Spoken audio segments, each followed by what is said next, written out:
After dropping my son at his career counseling session that Tuesday evening, I thought I was doing the right thing. I should have known something was wrong the moment Ryan asked me to pay for another month up front. I'm 63 years old, and I've seen a lot in my life. 35 years as a structural engineer in Melbourne taught me to spot cracks in foundations before they become catastrophic failures. But nothing prepared me for the cracks forming in my own family. My name is Graham Whitmore, and my son Ryan is 24. After my wife Patricia passed from breast cancer 4 years ago, it's been just the two of us in our home in Brighton. Ryan took his mother's death hard.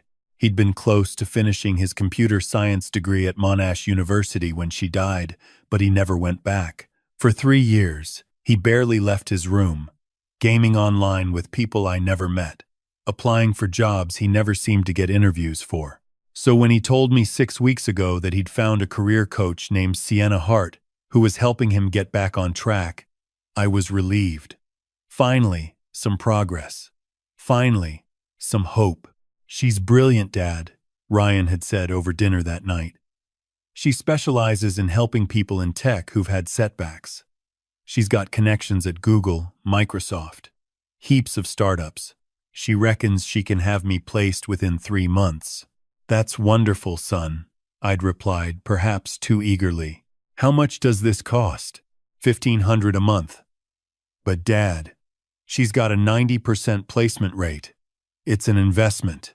I wrote the check that night. Anything to see my boy happy again, to see him with purpose. Patricia would have wanted this. The sessions were twice a week, always at Sienna's office in South Yarra. Ryan started dressing better, became more animated at dinner, talked about networking strategies and personal branding. He even met a girl, Emma, who was apparently in one of Sienna's group coaching sessions. They'd been seeing each other for 3 weeks. "Emma's amazing, Dad. She's a digital marketing specialist. Just got back from working in Singapore. We're thinking about starting a consulting business together once I'm placed." I met Emma once, briefly, when she picked Ryan up for what he called a networking event. She was 26, polished, confident. She shook my hand firmly and called me Mr. Whitmore. Something about her smile didn't quite reach her eyes, but I dismissed it. I was being an overprotective father, surely. That Tuesday, Ryan asked me to drop him at Sienna's office. His car was getting serviced, he said. The office was in a sleek building on Chapel Street, all glass and steel. Ryan got out, clutching his leather portfolio. "This is a big session tonight, Dad. Sienna's introducing me to a recruiter from a major tech firm. Could be the breakthrough I need." "That's excellent, son. Ring me when you're done. I'll come fetch you. No worries." Should be about 2 hours. I watched him disappear into the building, then drove home feeling lighter than I had in years. My boy was coming back to life. I'd been home maybe 20 minutes, just settling in with the evening news, when my phone rang. It was Carmela Rodriguez, our housekeeper. Carmela had been with our family for 15 years, since before Patricia got sick. She'd stayed on after Patricia died, coming 3 times a week, more out of loyalty than necessity. She'd known Ryan since he was 9. "Mr. Graham." Her voice was tight, urgent. "You need to come home now." "Carmela, I am home. I'm in the lounge room." "No, you're not understanding me. I'm in your home office. Ryan is here. He's in your filing cabinet." My blood went cold. "What do you mean he's there? I just dropped him in South Yarra. I don't know how he got here. But he's going through your files. Your personal files, Mr. Graham. The ones with your bank statements, your super documents, everything. I came upstairs to check if you needed anything, and I heard him. He doesn't know I'm watching. Don't let him see you. I'm leaving now." I drove faster than I should have, my mind racing. There had to be an explanation. Maybe Sienna had canceled, and Ryan came home for something. But why not tell me? Why sneak into my office? I pulled into our driveway quietly, left the car on the street. The house was lit, looking normal from outside. I used my key carefully, slipped off my shoes in the entrance. Carmela appeared from the kitchen, her face drawn. She was 62, a grandmother of 5, and in that moment, she looked frightened. "He's still there," she whispered. "I heard the scanner running 5 minutes ago." The scanner. My heart hammered as I crept up the stairs. My home office was at the end of the hall, door slightly ajar. I could see the glow of my desk lamp. I pushed the door open. Ryan spun around, his face draining of color. He was standing at my filing cabinet, the locked one I kept my sensitive documents in. It was open. On my desk were stacks of papers: my passport, Patricia's death certificate, my superannuation statements, tax returns going back a decade. My scanner's green light was blinking. "Dad," his voice cracked. "This isn't what it looks like." "Then what is it, Ryan?" "Because it looks like my son, who's supposed to be at a career coaching session in South Yarra, is instead in my office, going through my private documents." He opened his mouth, closed it. His hands were shaking. "I can explain." "Then explain." "Right now." He sat down heavily in my desk chair, put his head in his hands. When he looked up, tears were streaming down his face. Emma needed help. Her startup. She needed proof of backing, proof she had investors with assets. She asked me to get copies of your financial statements, just to show her partners. Nothing would happen with them, just for show, to prove legitimacy. It was supposed to help us, Dad. Help our business. The words hit me like a physical blow. "Emma asked you to steal my financial information?" "Not steal. Borrow. Just copies," she promised. "She promised what, Ryan? Do you hear yourself? This is identity theft. This is fraud." "No." He stood up, defensive now. "Emma's not like that. She's legitimate. She's trying to build something real. She needs to manipulate my son into compromising his father. That's what she needs. You don't understand. You don't know her like I do. She believes in me, Dad. She sees potential in me that no one else does." Carmela appeared in the doorway. "Mr. Graham, should I call the police?" Ryan's eyes went wide. "Dad, please, don't." "I'll put everything back." It was stupid. I know it was stupid. But please. I looked at my son, at the desperation in his eyes, and felt something break inside me. This wasn't just about stolen documents. This was about how far he'd fallen, how vulnerable he'd become. "Carmela, not yet. Ryan, you're going to tell me everything. Every single thing about Sienna, Hart, and Emma, from the beginning. And if I think you're lying to me even once, I'm ringing the police myself. Do you understand?" He nodded, collapsing back into the chair. Over the next 2 hours, the story came out in pieces. Sienna Hart had found Ryan through a Facebook group for young professionals dealing with anxiety and depression. She'd reached out privately, offered a free consultation. She seemed to understand everything Ryan was going through. The sessions were helpful at first, genuinely helpful. She taught him interview techniques, helped him revise his CV, built up his confidence. Then she introduced him to Emma at a networking mixer for her clients. Emma was charming, interested in Ryan, made him feel special. They started dating. Emma talked about starting a digital consulting firm, how they could be partners, build something together. She said if I could just get proof of your assets, nothing would be taken, just shown to potential partners to prove her business connections were real. She made it sound so simple, Dad. So harmless. And Sienna knew about this? Ryan hesitated. Emma said Sienna thought it was a smart move, that lots of entrepreneurs use their family connections this way. I felt sick. How many documents have you scanned? Tonight was the first time I actually got into the cabinet. I'd taken photos of some statements that were on your desk a few weeks ago, but I couldn't get the locked files until Emma got me this. He pulled out a small tool from his pocket. A lockpick kit. Emma gave you lockpicks. She said her brother's a locksmith. But Dad, I swear, nothing's been done with any of it. I can prove it. Look at my phone. The photos are all still here. I haven't sent them anywhere yet. Yet. The word hung in the air. Give me your phone. He handed it over without argument. I scrolled through his photos. Bank statements, Superfund documents, my passport, Patricia's death certificate, all dated within the last month. My hands were shaking. Carmela, I said quietly, would you make us some tea?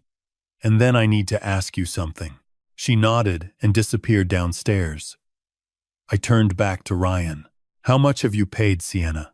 $4,500 so far. 3 months, and you haven't found this suspicious? That in 3 months of career coaching, the only thing you've accomplished is stealing from your father? His face crumpled. When you say it like that, how else should I say it? Ryan, you're not stupid. You're educated. You're capable. What happened to you? I don't know, he whispered. After Mum died, I just felt so lost. And then Sienna made me feel like I could be someone again. Emma made me feel wanted. I just wanted to feel normal again, Dad. I wanted to feel like I had a future. Carmela returned with tea, set the tray down carefully. I took a cup, more for something to hold than because I wanted it. Carmela, you said you've been watching Ryan tonight. How long have you been here? I came at 4 o'clock, like always on Tuesdays. Ryan arrived home about an hour after you left, maybe 5:30. He went straight upstairs. I thought perhaps his session was canceled, but he didn't tell you he was here? No, Mr. Graham. I only knew because I heard footsteps above the kitchen. When I came to check, I saw him at the filing cabinet. I turned to Ryan. How did you get home from South Yarra so quickly? I never went to South Yarra. Emma dropped me around the corner, said she'd pick me up in 2 hours. The session with Sienna isn't until tomorrow night. I lied. Dad, I'm sorry. Emma said this was the best time because you'd be gone for a while. The calculated nature of it made my stomach turn. This wasn't impulsive. This was planned, coordinated. Carmela, you mentioned you've been with us 15 years. You knew my wife well. Miss Patricia was a wonderful woman. She treated me like family, then as family. I need your honest opinion. Does this seem like a normal career coaching situation to you? Carmela's face darkened. Mr. Graham, if you want my honest opinion, this sounds like the thing that happened to my niece in Manila 10 years ago. A man convinced her he was helping her start a business, got her to steal her mother's pension information. By the time we found out, her mother's account was empty. 70,000 pesos gone. The man was part of a syndicate. They targeted families through the children. The room went silent. Ryan, I said slowly, tell me about Sienna's office. Describe it to me. It's in that building on Chapel Street. 7th floor, Suite 712. Modern, minimalist. She shares it with a few other consultants. And you've been there? Inside the actual office? Well, mostly we meet in the conference room in the lobby. She says it's easier for clients. We don't have to come all the way up. But I've seen her office. Once, when I forgot my folder and had to go back. What's the name on the building directory for Suite 712? He paused. I don't remember. There are a lot of businesses. And Emma's company, what's it called? Catalyst Digital Solutions. But it's still in formation, so it doesn't have an official office yet.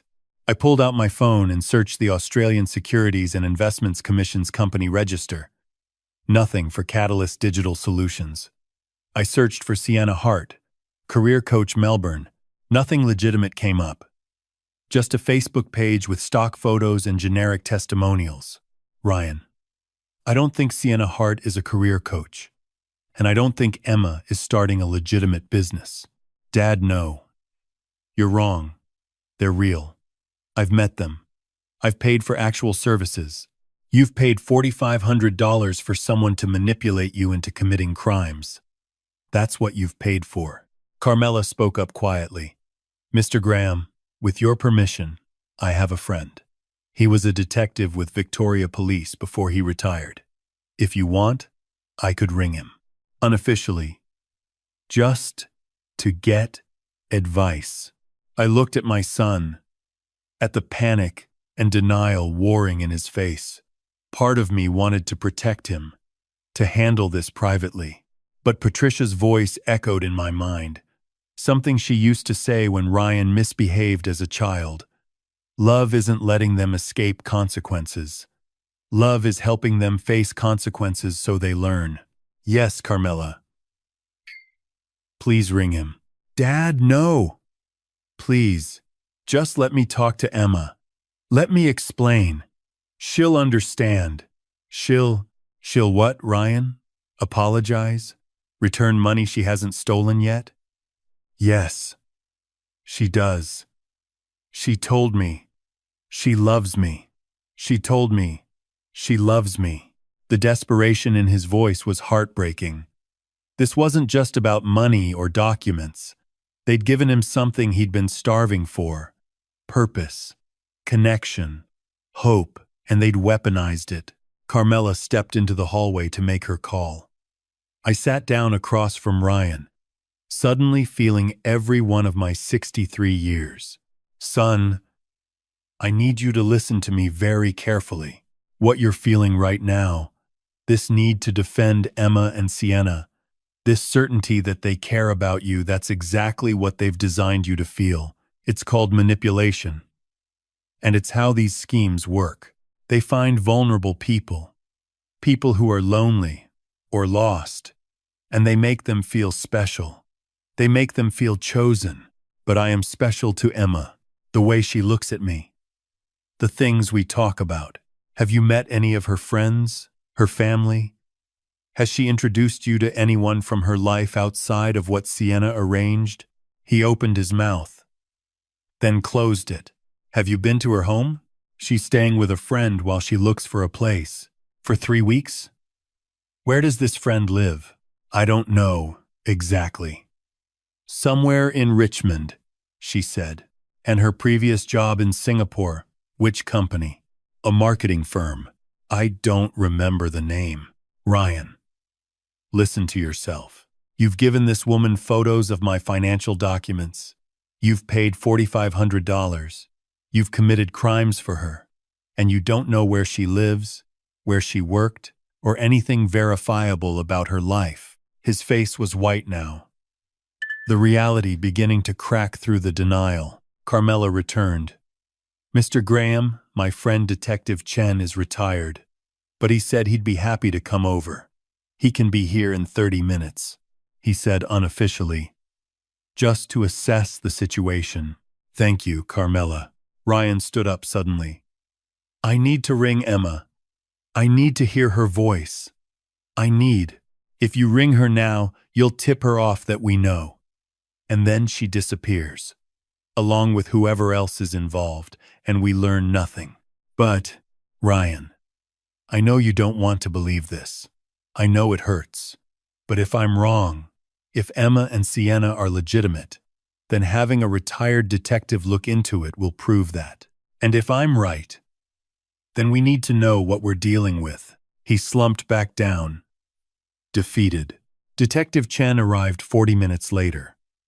He was a solid man in his early 70s, with kind eyes and a firm handshake. Carmela had briefed him on the phone, but he asked Ryan to tell the story again from the beginning. Ryan did, haltingly. Chen took notes, asked specific questions about Sienna's office, Emma's background, the payment methods. When Ryan finished, Chen was quiet for a long moment. Mr. Whitmore, with your permission, I'd like to make some calls. I still have contacts in the fraud division. What you're describing fits a pattern we've seen before. What kind of pattern? Identity theft rings that target middle-aged or elderly individuals through their adult children. The structure is always similar. A mentor figure gains trust, introduces a romantic interest. The combination creates intense emotional dependency. The victim doesn't just give information. They actively procure it because they've been convinced it's for a legitimate purpose. How common is this? More than people realize. In 2024, there were over 40,000 reported cases of family member-facilitated fraud in Australia. Most go unreported because families are too ashamed or want to protect the child who was manipulated. Ryan made a sound, almost a whimper. Chen looked at him directly. Son, I've seen this dozens of times. You're not stupid. You're grieving and isolated, and predators can smell that from a mile away. The question now is what you do next. What do you mean? You can keep defending them, let this play out, possibly watch your father lose his life savings. Or you can help us figure out what's really happening and possibly stop them from doing this to other families. How would I do that? Chen looked at me. Mr. Whitmore, this is your call. But if you're willing, we could set something up. Have Ryan continue as if nothing's wrong. Wear a wire to his next meeting with either Sienna or Emma. See what they say when they think they're close to getting what they want. My instinct was to protect Ryan, to keep him out of further involvement. But Patricia's voice again. Consequences and growth. Ryan, what do you think? He looked terrified. If they find out, we'd have police protection, Chen said. This wouldn't be official yet, just information gathering. But it could mean the difference between stopping this or becoming another statistic. What if I'm wrong? What if you're all wrong? And Emma really does care about me? Then she'll have nothing incriminating to say, and you'll have your answer. But son, in my 30 years with Victoria Police, I never once saw a case like this where the romance was real. Ryan was quiet for a long time. Finally, he nodded. Okay. I'll do it. Over the next 3 days, Chen worked with contacts still in the force to put together a plan. They couldn't make it official without evidence of a crime, but they could gather intelligence. They fitted Ryan with a small recording device, taught him how to guide conversations without seeming suspicious. The night of his next session with Sienna, I drove him to Chapel Street. He looked pale, terrified. Dad? What if I mess this up? You won't. Just remember, you're not trying to trap anyone. You're trying to learn the truth. And if the truth is what Chen thinks it is, then we deal with it. Together, he got out of the car, shoulders squared. I watched him enter the building, then drove to a nearby car park where Chen was waiting in his car. The recording device had a range of about 2 kilometers. We could hear everything. Ryan's footsteps echoed in the lobby, then the elevator. 7th floor. The ding as the doors opened. Ryan! Sienna's voice came through clearly. Right on time. Come in. Come in. Hi, Sienna. Thanks for seeing me. Of course. How are you feeling? You sounded stressed on the phone. Yeah, I've been feeling a bit anxious. About the documents, you know. Dad almost caught me last week. Oh no. What happened? He came home earlier than expected. I had to hide everything. It was really close. That must have been frightening. But you handled it well? I think so. But Sienna, I'm starting to wonder if this is the right approach. Maybe. There's another way to help Emma, with her funding proof. A pause. Then Sienna's voice, softer, more intimate. Ryan, I understand. You're feeling uncertain. That's completely normal. What Emma's asking isn't easy, but think about what's at stake. This business could change your life. And Emma's life. You two could build something incredible together. I know. But what? Ryan, I've been doing this work for 15 years. I've helped hundreds of young people transition into successful careers. The ones who make it, the ones who really break through, they're the ones willing to do what it takes. The ones who understand that sometimes we have to bend the rules a little to get ahead. Bend the rules? Everyone does it. You think successful people got where they are by following every single regulation? They took risks. Smart risks. In the car, Chen raised his eyebrows. There it is. Grooming language. On the recording, Ryan pressed further. But what if my dad finds out? What if there are legal issues? Legal issues?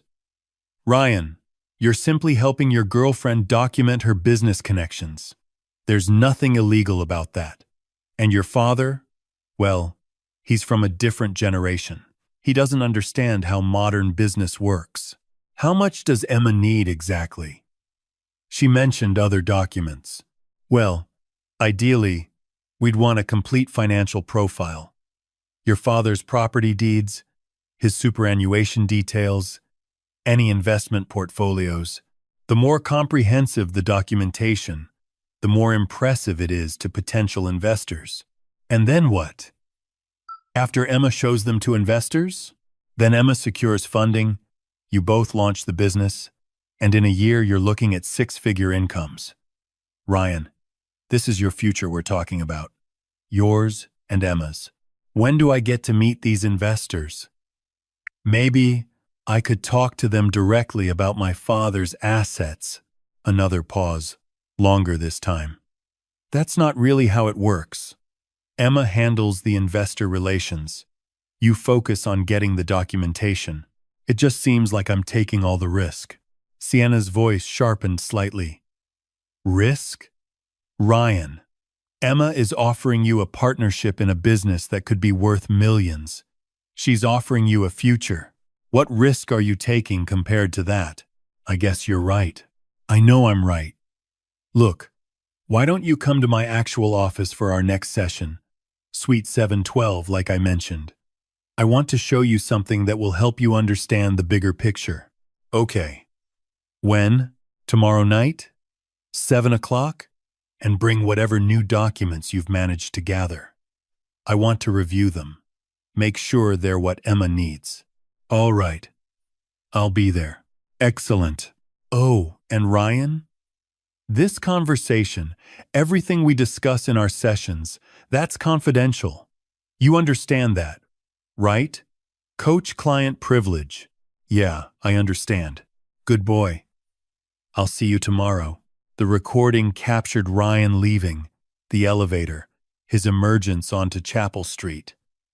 Chen and I waited until he was in the car with us before speaking. How did I do? Ryan asked quietly. You did well, Chen said. She incriminated herself. The language about bending rules, the pressure tactics, the isolation from your father's perspective, that's all evidence of a scam. But she didn't actually admit to stealing. Not yet.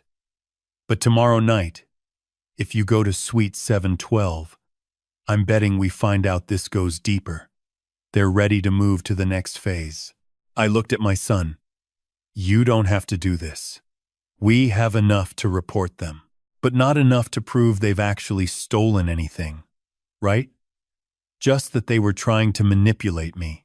Chen nodded. It would be hard to prosecute on what we have so far. They could claim it was all legitimate business advice, taken out of context. Ryan's jaw set. Then I'm going tomorrow night. I want to know what Suite 712 really is. The next evening, Chen brought 2 actual detectives from the fraud squad. They couldn't enter the building without a warrant, but they could position themselves nearby. Ryan wore the recording device again, and this time, I waited with the police in an unmarked car. Ryan entered the building at 6:55, the elevator to the 7th floor. The hallway was quiet. Suite 712 is at the end. Ryan's voice narrated quietly. The door is unmarked. I'm knocking. The door opened. Emma's voice. Ryan. Right on time. Come in. Footsteps. A door closing. Then Emma again. Sienna's just finishing up with someone. She'll be with us in a minute. Did you bring the documents? Some of them. Emma, I need to talk to you about something first. Of course. What is it? This business we're planning. I realized I don't actually know much about it. Can you explain exactly what Catalyst Digital Solutions does? We've been through this, Ryan. Digital marketing, brand consulting, social media strategy. Right. But who are your current clients? We don't have current clients yet. That's why we need the investor backing. And these investors, who are they, Ryan? Why all the questions? You're making me nervous. Oh, wait. Ryan, I'm not trying to. I just want to understand. A longer pause. Then Emma's voice. Different now. Colder. Risking everything? Ryan, you've taken photos of some documents. That's hardly risking everything. My dad could press charges. I could go to jail for identity theft. Don't be dramatic. No one's going to jail. You're helping your girlfriend. That's all. A door opened. Sienna's voice. Emma, is there a problem? Ryan's getting cold feet. I'm not getting cold feet. I'm asking reasonable questions about. Sienna cut him off. Ryan, sit down! The authority in her voice was startling. In the car, one of the detectives leaned forward, listening intently. Ryan, I'm going to be very clear with you now, Sienna said. You've been extremely helpful over the past few weeks. We appreciate that. But you need to understand something. The documents you've provided, the photos, the scans, we already have them. They're already in the hands of people who know how to use them. Ryan's voice was barely a whisper. What? Did you really think we were waiting? Did you think we needed more? Ryan, we have everything we need to access your father's accounts. The only question now is whether you want to be part of what comes next, or whether you want to be left holding the bag. I don't understand, Emma spoke up. It's simple, Ryan. You can either join us, properly, and get your share, or you can walk away. And when your father discovers his accounts have been compromised, the evidence leads straight back to you. You're the one with the lockpicks. You're the one with the photos on your phone. You're the one who's been acting strange. But I'll tell them about you. Both of you, Sienna laughed. Tell them what? That you met a career coach who gave you job advice? That you dated a girl you met at a networking event?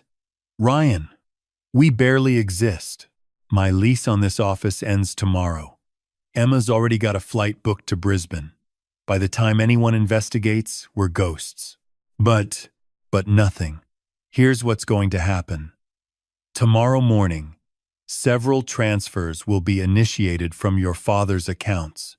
They'll move through various channels, ultimately ending up inaccessible. Your father will investigate. He'll find evidence of your involvement, and you'll be the prime suspect. Unless what? Unless you come with us. We have 4 other young men and 2 women working with us across Melbourne, Sydney, and Brisbane. It's profitable. It's relatively safe if you follow the rules.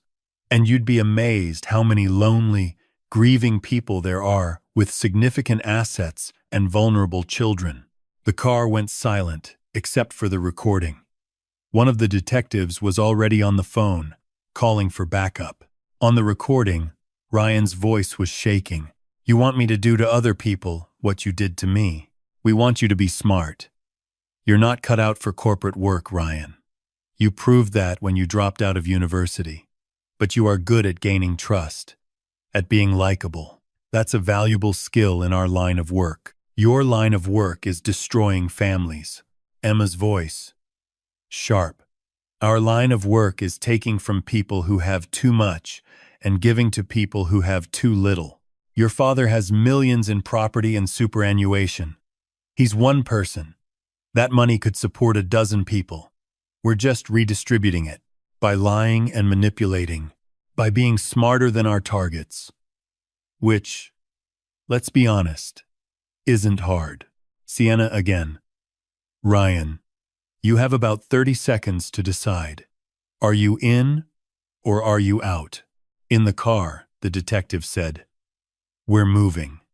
Backup is 2 minutes away. Ryan's voice came through the recording. Steady now. And you're both under arrest. Confused sounds. Then Emma. What? I said you're under arrest. I've been recording everything. The police are outside. Sudden movement. Crashes. Sienna. You little. Ryan. Don't touch me. More sounds of struggle. Then Ryan shouting. They're trying to leave. The detectives were already running. I followed, my heart hammering. We burst into the building, took the stairs, didn't wait for the elevator. 7th floor, suite 712. The door was open. Inside, chaos. Ryan was on the floor, his shirt torn. Emma was at the window, trying to open it. Sienna was grabbing papers, shoving them into a bag.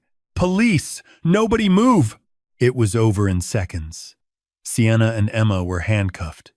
Ryan was helped to his feet by one of the officers. His nose was bleeding, but he was smiling. Did you get it all? The recording? We got it all, son. The next hours were a blur of statements. Evidence collection, phone calls. The suite wasn't an office, it was a storage space converted into a temporary operation center. They found documents from 16 different families, detailed plans for identity theft, airline bookings for 3 people to leave the country in 2 days. Chen pulled me aside while Ryan was giving his statement. Your son did good. Most people, when confronted with sunk costs and emotional investment, they double down. He didn't. He came close, but he didn't. That's what matters. Over the next week, the investigation expanded. Sienna Hart's real name was Sarah Henderson, and she had convictions in 2 other states for fraud. Emma was actually Sarah's niece, Rebecca Henderson, working with her aunt since she was 19. The network of career coaches and romantic interests had defrauded families of over $2 million across Australia in the past 3 years. Ryan's case was complicated. Technically, he'd committed crimes breaking and entering his own home, scanning documents without permission. But he'd also cooperated fully, worn a wire, and helped expose a major fraud ring. The prosecutor decided not to press charges, on the condition that Ryan complete community service and attend counseling.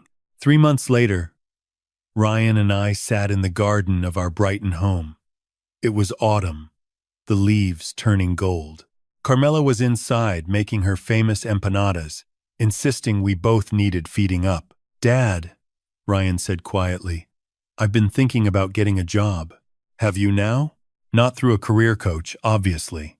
But yeah, I think that sounds excellent. And I've been going to that grief counseling group you found. It helps. Talking about Mum, with people who understand. I'm glad. He was quiet for a moment. Do you ever think about how close it came? If Carmela hadn't been there that night, if she hadn't called you, but she was, and she did. That's what matters. I was so stupid. You were vulnerable. There's a difference. Still, I put my hand on his shoulder.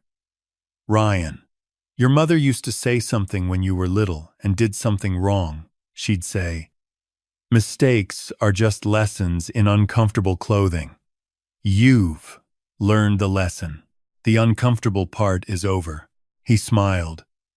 The first real smile I'd seen from him in months. I miss her. So do I. Every day. But she'd be proud of you now. Not for what you did, but for what you did after. That's what counts. Carmela called us in for dinner. As we stood, Ryan turned to me. Dad, I want to do something with what happened. Detective Chen said I could maybe speak to other families, warn them about these scams. Would that be okay? I think that would be very okay. Inside, the house smelled of home-cooked food and safety. Carmela had set 3 places at the table, as she always did now. She'd become more than a housekeeper these past months. She was family. The person whose instincts had saved us. As we ate, Carmela told stories about her grandchildren, and Ryan talked about his application to the library. And I thought about how quickly everything can fall apart, and how slowly it comes back together, and how sometimes the cracks in our lives let the right people in. Later that evening, after Carmela had gone home and Ryan was in his room, I pulled out the folder Detective Chen had given me. It contained information about fraud prevention, resources for families, warning signs to watch for. I read through it carefully, making notes. The next morning, I made some phone calls. By the afternoon, I had a meeting scheduled with the community center. I was 63 years old, retired, and I had a story to tell. A story about how predators target the vulnerable, how they weaponize loneliness and grief, how they turn children against parents and destroy trust, but also a story about how families can survive, how paying attention matters, how sometimes the people we overlook, the housekeepers, the gardeners, the service workers we interact with daily, see things we miss, and how there's no shame in being targeted, only in refusing to learn from it. 6 months after that night, I gave my first talk at the community center. 35 people showed up. I told them about Ryan, about Sienna and Emma, about how close we came to losing everything. I told them about the warning signs: isolation, secrecy, sudden changes in behavior, requests for financial information, romantic interests who seem too perfect. Ryan spoke too, about what it felt like from the inside, how the manipulation worked, how real it seemed, how even now, months later, he occasionally found himself thinking, but maybe Emma did care a little bit before catching himself. Carmela was in the audience, beaming. She'd brought her sister and 2 of her nieces who worked as housekeepers and nannies. After the talk, one of them came up to me. "Mr. Whitmore, I think I might be seeing something like this with the family I work for. Can we talk?" We did, and it turned out she was right. And we were able to alert them before real damage was done. That became the pattern. Talk after talk. At community centers and retirement villages and parents' groups, Ryan and I, sometimes with Chen, sometimes with other families who'd been targeted, sharing our story, hoping it would save someone else. One evening, a year after that night, Ryan came home from his job at the library looking thoughtful. "Dad, there's someone at work. Sarah. She's new to Melbourne, a bit lost. Really nice. I think I might ask her out for coffee." My heart clenched for a moment, fear flooding back.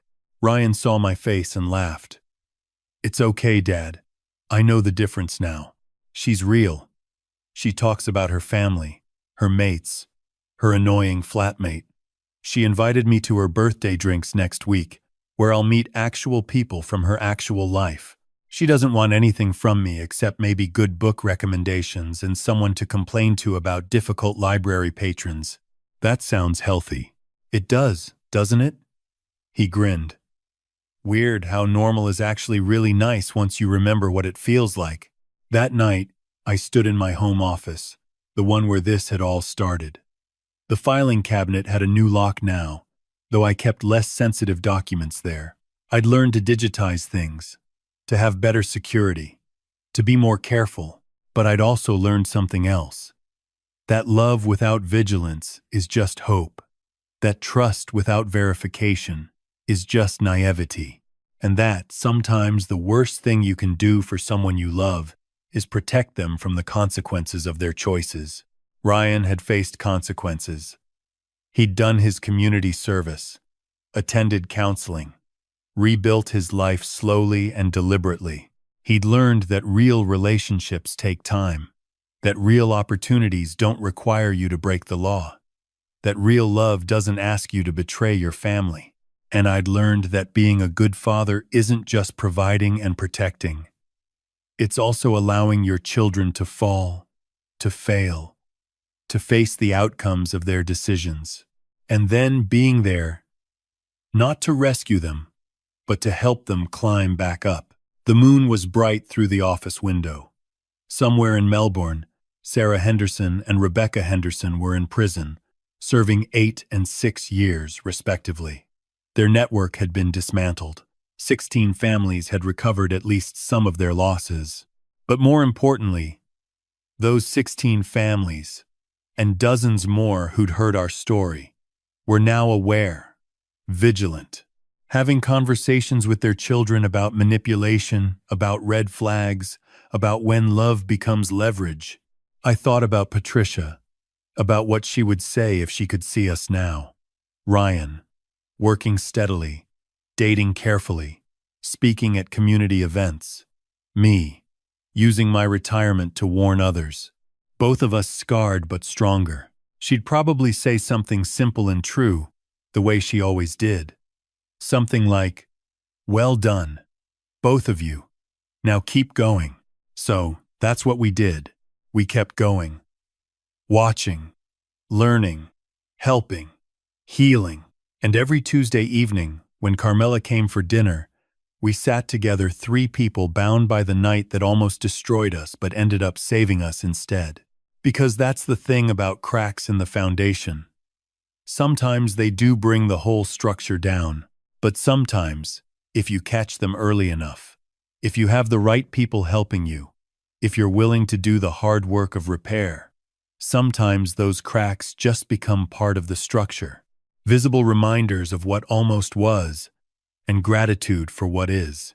And every time my phone rings unexpectedly now, every time someone says, "Come home now," or "We need to talk," or "Something's wrong," I don't panic anymore. I listen. I assess. I trust my instincts and the instincts of people who've proven they care. Because the real lesson wasn't about fraud or manipulation or identity theft. The real lesson was about paying attention to the people we love, to the people who work alongside our lives, to the moments that feel just slightly wrong.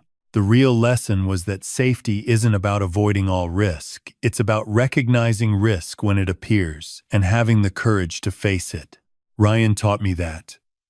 Carmela taught me that. Patricia, in her absence, taught me that. And now, we teach others. One family at a time, one conversation at a time, making sure that what happened to us becomes a warning instead of just another statistic. That's how you turn almost tragedy into purpose. That's how you honor both the people who saved you and the second chance you've been given. You keep going. You help others. You stay vigilant. And you never, ever ignore the housekeeper when she says something's wrong.